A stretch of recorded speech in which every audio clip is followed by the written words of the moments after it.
Well, welcome back, everyone. And this is Ty Coplen at Donna Myers in Reston, Virginia. And Ty is going to do the next presentation.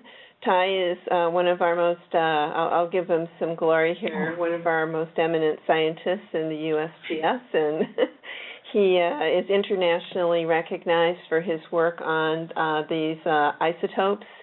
And it does samples from all over the United States and the world. So that's saying that. I'll take it away, Ty. Thank you. Now that my face is red, I will proceed. This is a two-part adventure. I will lead the first part, and Lynn Wassenauer from IAEA will lead the second part. In the beginning, there was the dual inlet isotope ratio mass spectrometer, and it had mercury pistons and lots of glass. By the 1970s, we'd advanced to programmable calculator control because we could see that isotope hydrology was going to grow dramatically.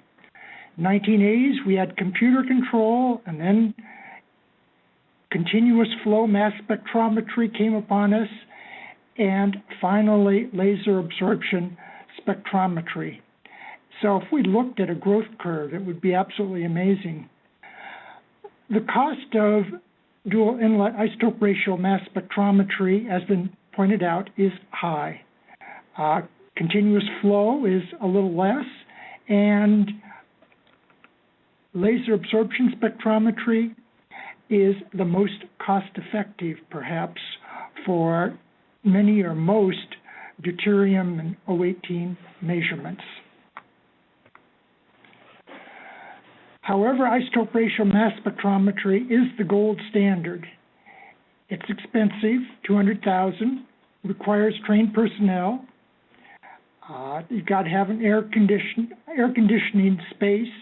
It's expensive to run typically, but it's very flexible, and we use it for lots of different analytes.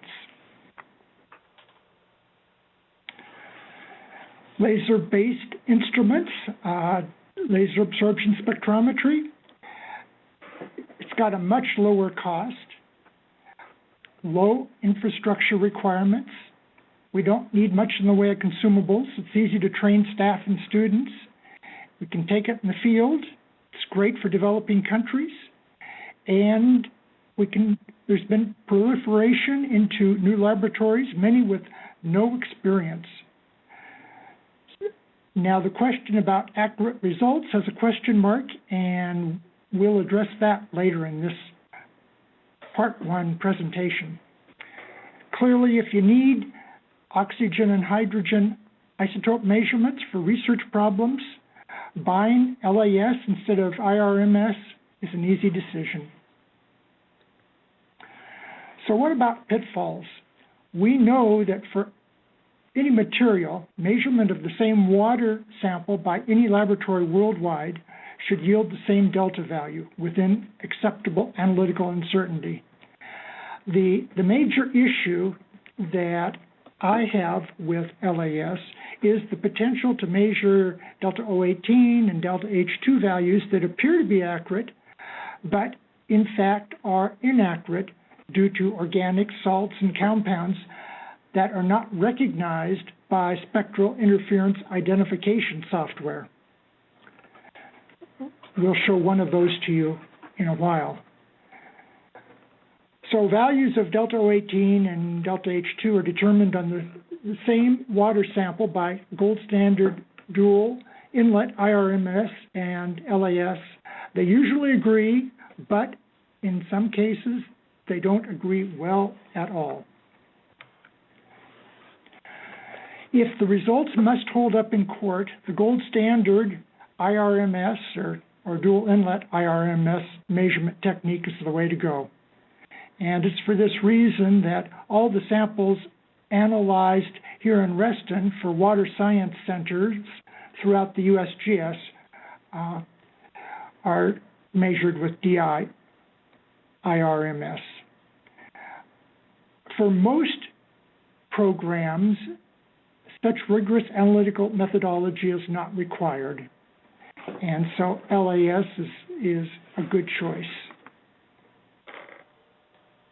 I'm going to talk about 3 example studies. One is a Mississippi water sample collected by the U.S. Geological Survey in summer 2008 during a regular NASQUAN sample collection. The second study I'm going to talk about are analysis of tap waters from 349 sites in the U.S. and selected territories, because Carol asked me to talk about this study. And the last study is a Costa Rica GNIP plot. Now, the first study, the Mississippi River water sample, is of tremendous historical interest, and Kate was talking about historically, when did we learn about methanol in water? Well, when we learned about methanol in water was, in fact, in 2008. And I suppose this perhaps is the sample that started it all. And we can see that the gold standard IRMS value is at about -50 per mil for hydrogen, and for oxygen isotopes about -7 per mil. So we analyzed it with our Los Gatos research instrument. This was a version 1 instrument purchased in 2007. And so we found a value here. Well, we could not understand what was going on. Subsequently, we got an analysis from a Picaro LAS, and it was down here. So tremendous differences. And after a few months, we figured out that it was high DIC. Then we found out it was methanol. And so then the question is, what is methanol doing in a sample collected for stable isotopes from the Mississippi River? Well, it turned out what had happened was that this is an integrated sample collection, and the churn that was used to also collect pesticides was cleaned with methanol, and the sample collector did not get all of the methanol out of the churn before the stable isotope sample was collected.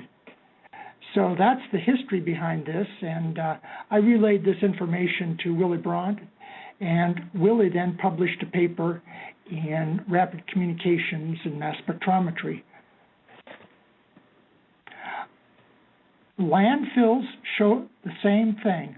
So the gold standard, IRMS, will be one value, and without corrections, the laser-based measurements are substantially different. Let's take a look at adding activated carbon to a couple of samples here. So we've got 2 samples. We analyzed them with IRMS, and that's the gold and the red. And if we add activated carbon, hoping to get rid of all this methanol or any other spectral interferent, it doesn't. So we do change in substantial in oxygen isotopic composition, not so much in hydrogen isotopic composition, but we don't get the right answer. So with modern software nowadays, presumably one could calculate the approximately correct delta values. But of course, that didn't exist back in 2008. We carried out a tap water study of 349 sites, and this was with Urata Landwehr, who's since retired, and we collected in August 2007 and February 2008. And we were lucky enough to acquire in December 2007 an LGR liquid water isotope analyzer, and it was installed. So we had the possibility then to compare dual inlet isotope ratio mass spectrometry results with LAS results. And so we analyzed the last half of the samples collected with LAS and the first half with IRMS. And we analyzed all the samples twice, once on one day and once on another day, and sometimes a third time, so we could calculate standard deviations. Well, here's a plot of the hydrogen isotopic compositions, their standard deviations, and we can see that the Los Gatos research instrument actually does better than the dual inlet instrument, and both are better than 1 per mil. So I'm fully satisfied with these results. Our conclusion is that LAS works just fine on tap waters and other clean waters. Now, with Delta 018, it was a little bit different story. The DuPont double focusing, double collecting isotope ratio mass spectrometer, manufactured in 1975.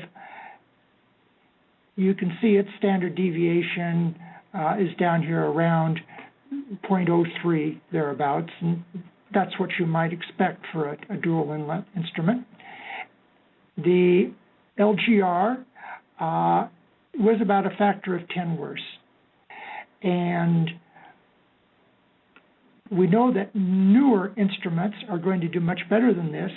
Now, one of my concerns is that there are still numerous older LAS instruments in service worldwide generating Delta 018 data that may not be of optimum quality.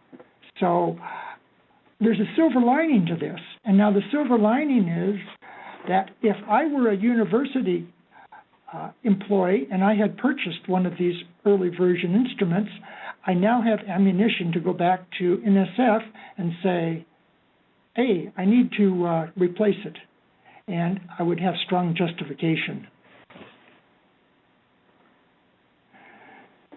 Now this is a plot that was provided by Lynn, and on the left we see dual inlet isotope result. Well, no, we see IRMS. I don't know if they're dual inlet or not, but they're IRMS results from the 2013 Costa Rica GNIP collection. So they plot in a nice straight line, as we would expect. And we see the maximum is the Delta 018 value is around -1 per mil. The hydrogen isotopic composition looks to be about 0 per mil here. Now look over at the LAS. Here's the 0 and 0 point right here. The most positive is up here. The most positive Delta 018 value is up here near 35 per mil. Well, these results are absolutely crazy. I mean, unbelievable. So what can we say about these? Well, we can say, first of all, that IAEA measures all samples by both mass spec and laser in duplicate. We can say that the collection site used the recommended paraffin oil in the rain totalizer to minimize sample evaporation. The thing that bothers me is that 2 different LAS instruments showed no flags or no indication that there was any problem with these 2013 samples. So somebody has some homework to do. The LAS had excellent reproducibility, but when you compared the 2 instruments, they didn't agree. So is it contaminated paraffin oil? I don't know.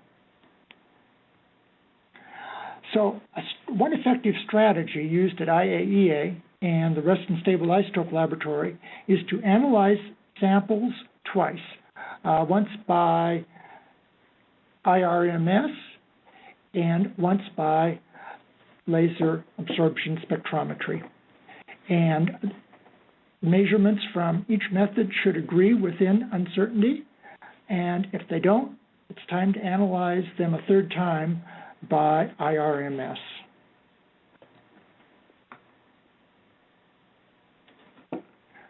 One of the things that we see here at Reston with our 2007 liquid water isotope analyzer from LGR is a linearity issue.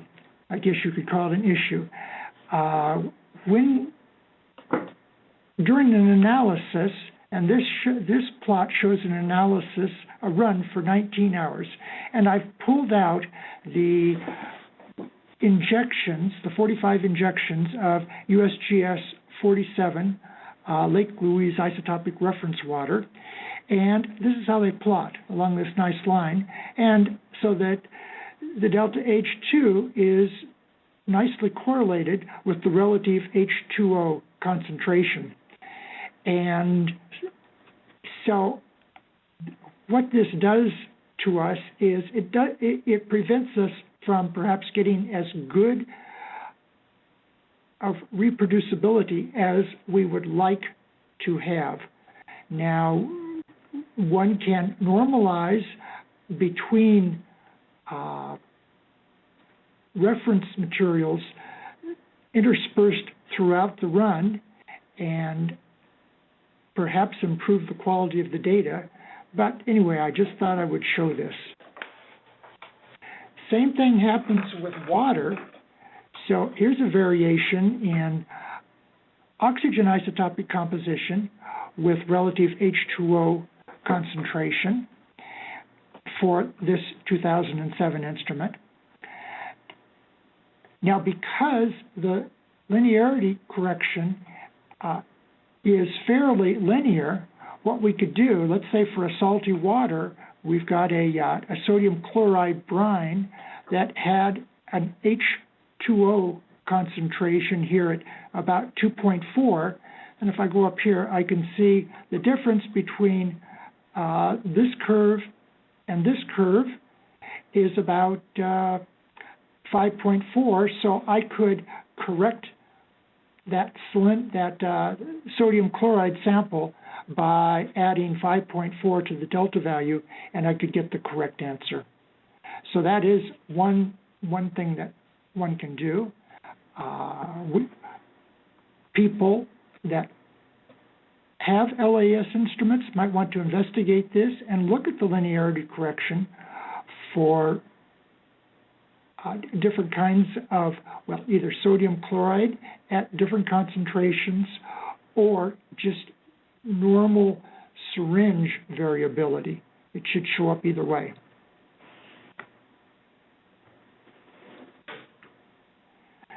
To improve performance, one of the strategies that we use in the Reston Stable Isotope Laboratory are we daily clean the vapor flow line and the heated injection block, shown right up here.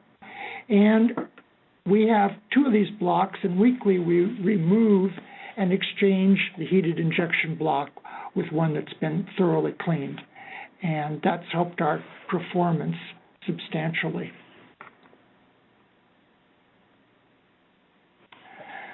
The next example is from a researcher who contacted the Reston Stable Isotope Laboratory and had a question about LAS results.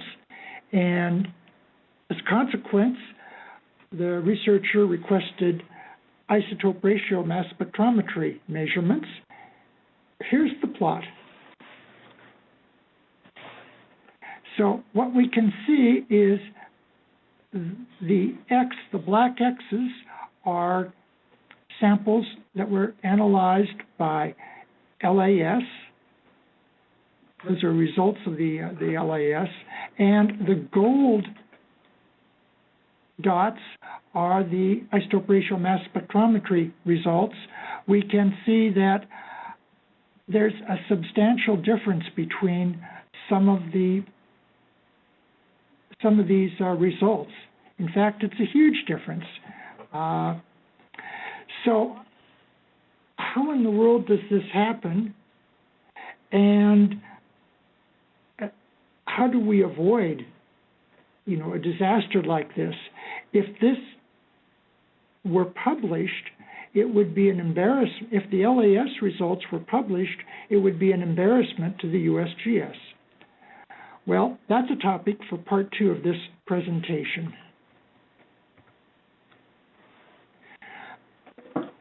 I have a request to LAS vendors, and Lynn has the same request.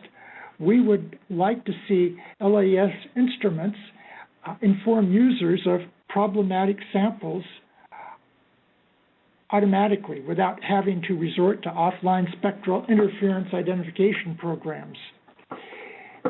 If they provided some extra software, that would be just super.